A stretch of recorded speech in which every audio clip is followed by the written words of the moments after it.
Hello everyone, welcome you all. तो हम पूरा सोलर सिस्टम पढ़ चुके हैं। तो आज मैं आपके लिए कुछ इम्पोर्टेंट एमसीक्यूज़ लेकर के आई हूँ जो सारे हमारे सोलर सिस्टम पर बेस्ड रहने वाले हैं।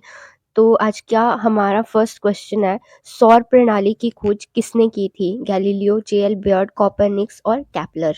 ठीक है, तो हमें पता है कि सौर प्रणाली की खोज कोपरनिकस ने की थी। नेक्स्ट क्वेश्चन है, सूर्य के चारों ओर घूमने वाले खगोलीय पिंड क्या कहलाते हैं? ग्रह, उपग्रह, क्षुद्र ग्रह, पुच्छल तारा। तो मैंने आपको बताया था कि हमारे सन के अराउंड जितनी भी सेलेस्टियल बॉडीज रिवॉल्व करती है उन्हें ग्रह कहते हैं। नेक्स्ट क्वेश्चन है, किसी ग्रह के चारों ओर परिक्रमा करने वाले छोटे आकाशीय पिंड को क्या कहते हैं? ग्रह, उपग्रह, क्षुद्र ग्रह, सौर तारा।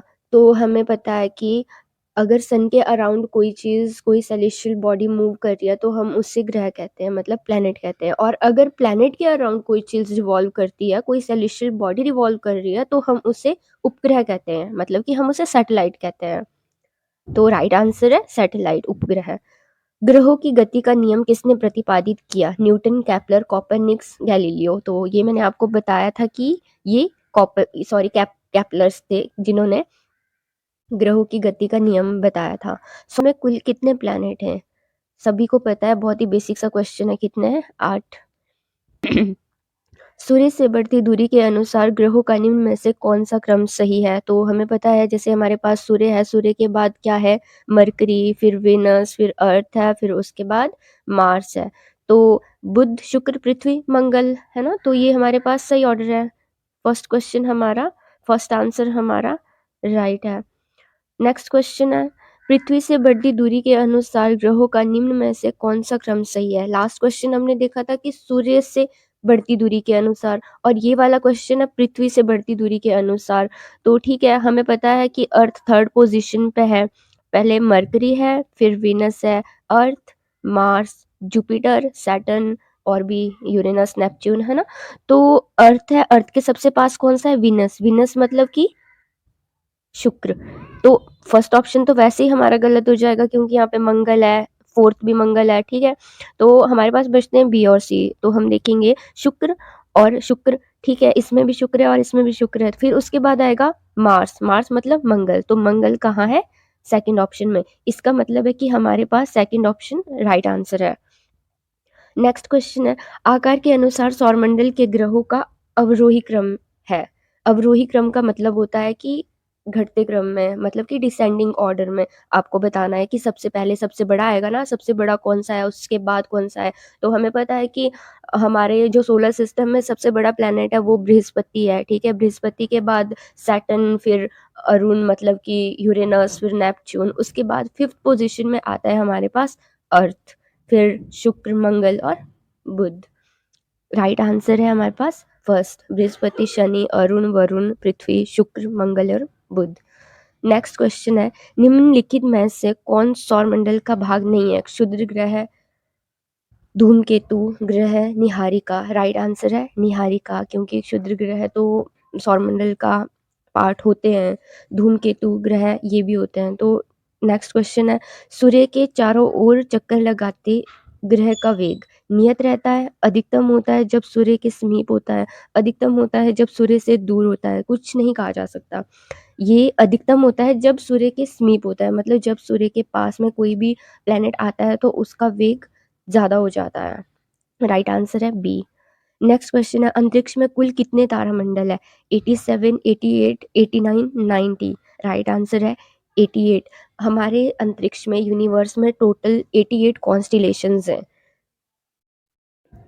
निक्स ओलंपिया कोलंबस पर्वत किस ग्रह पर स्थित है? बुध, शुक्र, पृथ्वी, मंगल। तो राइट आंसर है मंगल, ये हमारे मंगल प्लैनेट पर है। नेक्स्ट क्वेश्चन है, पार्थिव ग्रहों की संख्या कितनी है? तो मैंने जब आपको सोलर सिस्टम पढ़ाया था तो मैंने आपको बताया था कि हमारे पास 4 इनर प्लैनेट्स हैं और 4 ही हमारे पास आउटर प्लैनेट है। इनर प्लैनेट का, पार्थिव ग्रहों का मतलब है कि इनर प्लैनेट। तो इनर प्लैनेट की कितनी संख्या है? 4। राइट आंसर है हमारे पास 4, मतलब बी। निम्नलिखित में से कौन सा पार्थिव ग्रह नहीं है?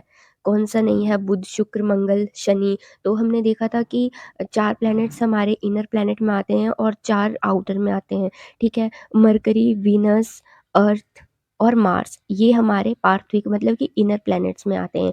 तो इसमें मरकरी है, वीनस है मतलब बुध है, शुक्र है, मंगल है, शनि हमारा पार्थिव मतलब कि इनर प्लैनेट में नहीं आता है, तो राइट आंसर है शनि। नेक्स्ट क्वेश्चन है बाह्य ग्रह या बृहस्पति सदृश ग्रहों की संख्या कितनी है? तो हमें पता है इनर प्लैनेट 4 है और आउटर प्लैनेट भी कितने हैं? 4। बृहस्पति सदृश ग्रहों में सम्मिलित नहीं है शनि, अरुण, वरुण, मंगल। तो अब अभी हमने देखा था कि मंगल हमारे इनर प्लैनेट में आता है मतलब पार्थिव ग्रहों में आता है। निम्नलिखित में से किन 2 ग्रहों को छोड़कर शेष सभी ग्रह सूर्य के चारों ओर वामावर्त घूमते हैं? मतलब कि ऐसे कौन से 2 प्लैनेट हैं जो इनको छोड़ कर के मतलब बाकी सभी ग्रहों को छोड़ कर के वो क्लॉकवाइज़ घूमते हैं। तो हमें पता है कि मैंने आपको बताया था जितने भी सारे प्लैनेट्स हैं आप फर्स्ट से स्टार्टिंग से सेकंड देखोगे और आप लास्ट से सेकंड देखोगे। तो हमारे पास एक वीनस और दूसरा यूरेनस मतलब कि एक शुक्र और दूसरा अरुण। ये दोनों प्लैनेट ऐसे हैं जो वामावर्त सिर्फ़ क्लॉकवाइज़ घूमते हैं, बाकी सब एंटी क्लॉकवाइज़ घूमते हैं। सौरमंडल का जन्मदाता किसे कहा जाता है? सूर्य को, पृथ्वी को, बृहस्पति को, शनि को। तो पता ही है सूर्य को। ब्रह्मांड में विस्फोटी तारा कहलाता है धूमकेतु, उल्का, लुब्धक, अभिनव तारा। राइट आंसर है अभिनव तारा। वैज्ञानिक जिन्होंने सर्वप्रथम खोज की कि पृथ्वी सूर्य के चारों ओर घूमती है थे न्यूटन, डाल्टन, कॉपरनिक्स, आइंस्टाइन। कौन थे? कॉपरनिक्स। ये सारा कुछ मैं आपको पढ़ा चुकी हूँ पहले ही। निम्नलिखित में से कौन-सा ग्रह नहीं है जिसे प्राचीन भारतीय ग्रह मानते थे? सूर्य, मंगल, शुक्र, शनि। तो हमें पता है ये तीनों ही ग्रह है और सूर्य हमारे पास ग्रह नहीं है, बल्कि सूर्य हमारे पास एक तारा है, लेकिन प्राचीन भारतीय इसे एक प्लैनेट मानते थे। ठीक है। सूर्य के संगठन में सहायक गैस है ऑक्सीजन और कार्बन डाइऑक्साइड, हीलियम और ऑक्सीजन, हीलियम और नाइट्रोजन, हाइड्रोजन और हीलियम। तो क्या है? हाइड्रोजन और हीलियम। हमने पढ़ा था कि 71% हमारे सन का जो कंपोज़िशन है 71% उसमें हीलियम है और बाकी 71% इसमें हाइड्रोजन है और बाकी हीलियम है और कुछ अन्य गैसेस भी हैं। सूर्य सदैव पूरब से निकलता है क्योंकि पृथ्वी पश्चिम से पूरब की ओर घूमती है। पृथ्वी पूरब से पश्चिम की ओर घूमती है, यह पूरब में स्थित है इनमें से सभी।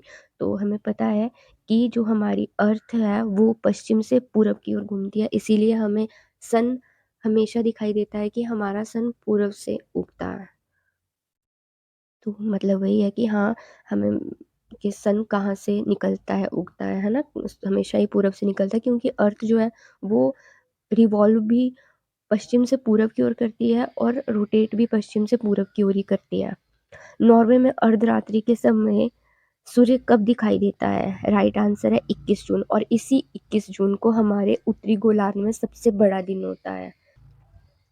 एक ग्रह की अपनी कक्ष में सूर्य से अधिकतम दूरी को क्या कहते हैं? उपसौर, अपसौर, अपोज़ी, पेरिजी, है ना? तो हम पढ़ चुके हैं ये कि क्या कहते हैं अपसौर या फिर कोई भी प्लैनेट दूर हो तो अपसौर कहलाता है। एक ग्रह की अपने कक्ष से न्यूनतम दूरी को क्या कहा जाता है? अधिकतम दूरी को अपसौर कहा जाता है, न्यूनतम दूरी को उपसौर कहा जाता है।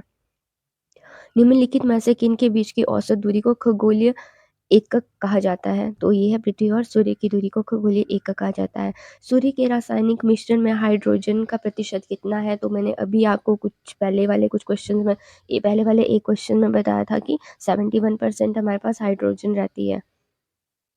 निम्नलिखित में से कौन एक तारा है? सूर्य, पृथ्वी, चंद्रमा। ये तो हमें पता ही है कि हाँ, सूरज एक तारा है ना? सौर पृष्ठ पर लगभग कितना तापमान रहता है? राइट आंसर है 6000 डिग्री सेल्सियस। सूर्य की सतह पर हाइड्रोजन के अलावा दूसरा कौन-सा बहुतायत में पाया जाता है? तो अभी बताया था मैंने हीलियम, नियॉन, आर्गन, ऑक्सीजन। एक तो हमारे पास हाइड्रोजन 71% रहता है और इसके साथ जो ज़्यादा मात्रा में पाया जाता है वो है हीलियम। सूर्य प्रकाश धरती पर पहुँचने में कितना समय लेता है? 8.3, 7.3, 9.4 या फिर 10? इसका मतलब है कि 8 मिनट 3 सेकंड, 7 मिनट्स 3 सेकंड्स और 9 मिनट्स 4 सेकंड या फिर 10 मिनट्स। तो राइट आंसर है 8 मिनट 3 सेकंड। मतलब सूर्य का प्रकाश धरती पर पहुँचने में टाइम लेता है 8 मिनट और 3 सेकंड। सूर्य के सबसे पास कौन-सा ग्रह है? बुध, बृहस्पति, शुक्र, मंगल। तो मर्क्यूरी सबसे पास में है, तो मतलब राइट आंसर है बुध।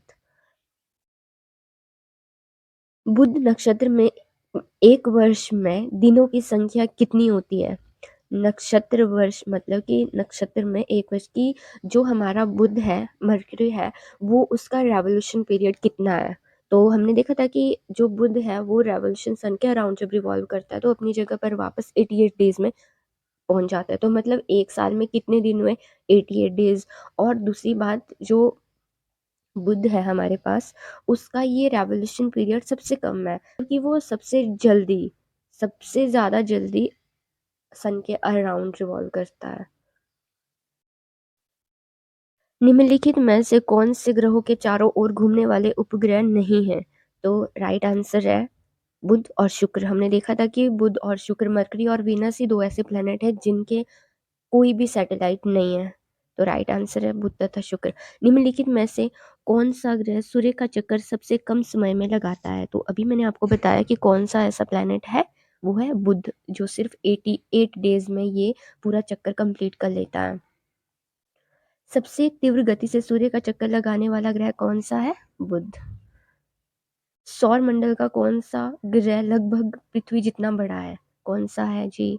ये है हमारे पास शुक्र, हमने पढ़ा था। निम्नलिखित में से इसको किसे पृथ्वी की बहन कहते हैं? शुक्र को। वीनस को पृथ्वी की बहन कहा जाता है। क्यों बहन कहा जाता है? क्योंकि इसका लगभग क्योंकि जो ये प्लेनेट है ये लगभग पृथ्वी के जितना ही बड़ा है, इसलिए इसे पृथ्वी की बहन कहा जाता है।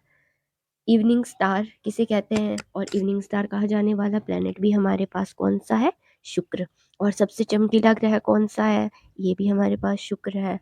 सूर्य तथा पृथ्वी के निकटतम ग्रह क्रमशः कौन से हैं? सूर्य और पृथ्वी, मतलब सूर्य के सबसे ज्यादा पास कौन सा है? बुध। और पृथ्वी के सबसे ज्यादा पास में कौन सा है? शुक्र। राइट आंसर है बुध तथा शुक्र। उत्तरी ध्रुव की खोज किसने की थी? रॉबर्ट प्रियरी, एमंडसन, तस्मान, जॉन कैबोट। तो ये थे हमारे पास रॉबर्ट प्रियरी, जिन्होंने उत्तरी ध्रुव की खोज की थी। इन्होंने डिस्कवर किया था उत्तरी ध्रुव को। और साउथ पोल को किसने डिस्कवर किया था? मतलब साउथ पोल पर पहुंचने वाला प्रथम व्यक्ति कौन था? एमंडसन।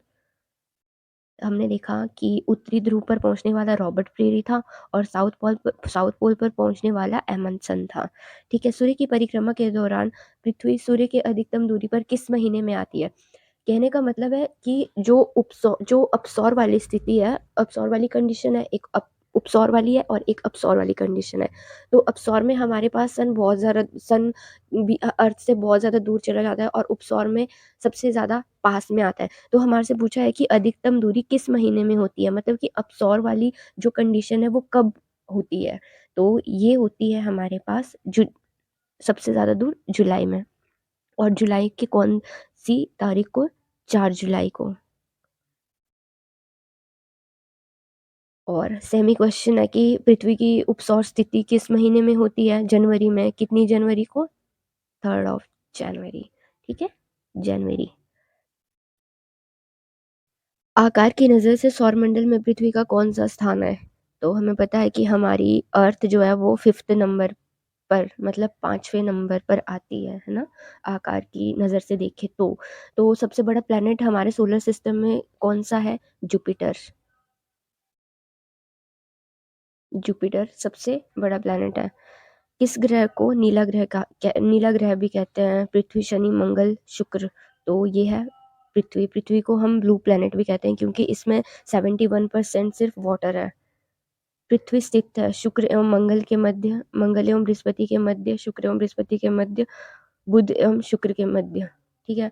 तो इधर सन है, हमें पता है कि मरकरी है, वीनस है और अर्थ है और मार्स है। इधर मार्स है, इधर अर्थ है और इधर वीनस है। तो किसके बीच में है? वीनस और मार्स के बीच में, मतलब कि शुक्र और मंगल के बीच में। राइट आंसर है शुक्र एवं मंगल के मध्य। पृथ्वी का प्राकृतिक उपग्रह है आर्यभट्ट, रोहिणी, चंद्रमा और मंगल। तो हमें पता है कि हमारी अर्थ का सिर्फ एक ही नेचुरल सैटेलाइट है और वो है चंद्रमा, मतलब कि हमारा मून। दिन व रात होने का कारण है पृथ्वी का अपने अक्ष पर घूर्णन, पृथ्वी के सापेक्ष सूर्य की गति, पृथ्वी के अक्ष का झुकाव, सूर्य के चारों ओर पृथ्वी का भ्रमण। तो राइट आंसर है पृथ्वी का अपने अक्ष पर घूर्णन, क्योंकि हमारी अर्थ जो है वो अपने एक्सिस पर रोटेट करती रहती है, जिसकी वजह से हमारे पास दिन और रात बनते हैं। सूर्य से पृथ्वी की दूरी कितनी है? तो राइट आंसर है 149.6 मिलियन किलोमीटर।